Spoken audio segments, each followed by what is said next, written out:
اچھا میرا رمضان کے والے سوال ہے کہ سحری کا وقت اگر ختم ہوتے ہوئے کھانا وہ بندہ یا سحری وہ کھا رہا ہو تو بالکل جب ختم ہو جائے تو اذان وقت ختم ہو جائے سحری کا تو بالکل اسی وقت چھوڑ دے، یا اگر دو چار نوالے باقی ہوں تو اس کو مکمل کر لینا چاہیے؟ دیکھیں میرا ایک یوٹیوب پہ کلپ ہے ساری اور افطاری کے مسائل کے اوپر نا، میں نے 4 لیکچر دیے ہیں، کم از کم وہ 6-7 گھنٹے کی ڈیوریشن ہے، رمضان کے سارے مسائل کور کیے ہیں، مسئلہ 53A B C D اسی میں سے کلپ ہے۔ یہ ابو داؤد میں حدیث ہے کہ نبی علیہ السلام نے فرمایا کہ جو شخص لیٹ اٹھائے، کھانا شروع کیا اور اذان شروع ہوگی، لیکن اس اذان سے مراد انڈیا پاکستان بنگلہ دیش افغانستان کی اذان نہیں ہے، نبی علیہ السلام کے زمانے کی اذان۔ اس کو میں بعد میں بریف کروں گا، یہ میں نے جملہ کیوں بولا۔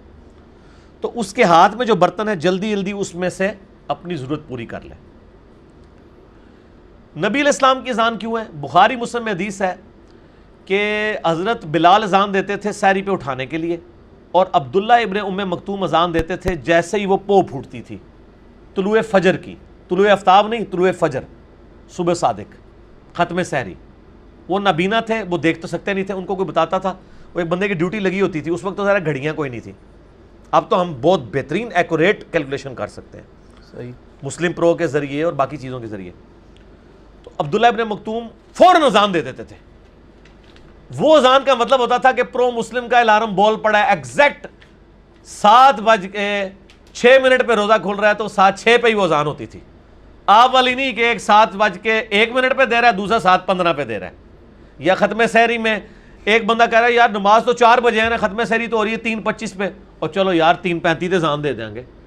اذان ختم سحری کے لیے آج کل نہیں ہوتی، اذان ہوتی ہے نماز فجر کے لیے۔ اس زمانے میں ختم سحری کے لیے اذان ہوتی تھی، وہ اذانیں اور تھیں، آج کی اذانیں اور ہیں۔ یا آج سعودیہ میں جو اذانیں ہوتی ہیں نا، وہ واقعی وہ والی اذان نہیں ہے، وہ تو گھڑی پہ ایسے لے کے بیٹھے ہوتے ہیں، جو ایسے ہی وہ جناب ٹائم ہوا اذان شروع کر دیتے ہیں۔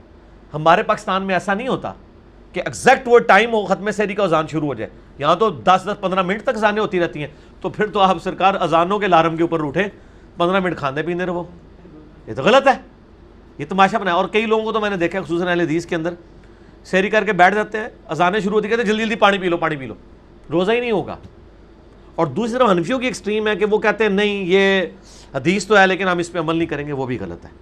وہ ایک آسانی دین میں دی گئی ہے، جیسا کہ بخاری مسلم میں حدیث ہے جس نے طلوع فجر سے پہلے 1 رکعت پا لی اس نے پوری نماز پا لی، جس نے غروب آفتاب سے پہلے 1 رکعت عصر کی پا لی پوری نماز پڑھ لی۔ کیوں؟ 1 رکعت تو پڑھی اس نے عصر کے وقت میں، 3 مغرب کے وقت میں، لیکن وہ جوائنٹ تھی، یہاں پہ بھی 5-6 نوالے اس نے لے لیے ختم سحری سے پہلے، یہ اس کے ساتھ جوائنٹ ہو گئے۔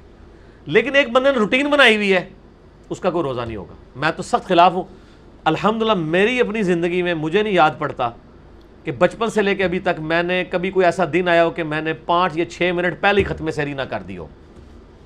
اور افطاری تو میں ویسے ہی 3-4 منٹ بات کرتا ہوں، کیونکہ وہ آپ کو پتہ ہے آپ کے ٹائم ٹیبل ہی غلط بنے ہوئے ہیں۔ افطار پہ تو میرا کلپ بھی ہے، سنی شیعہ کا اختلاف اور وقت افطار کے اوپر، لاکھوں لوگ دیکھ چکے ہیں یوٹیوب پہ، لوگوں کے لیے پریشانی بن گئی ہے۔ تو یہ مطلب ابو داؤد کی حدیث اس بندے کے لیے جو کبھی کبھار لیٹ اٹھے۔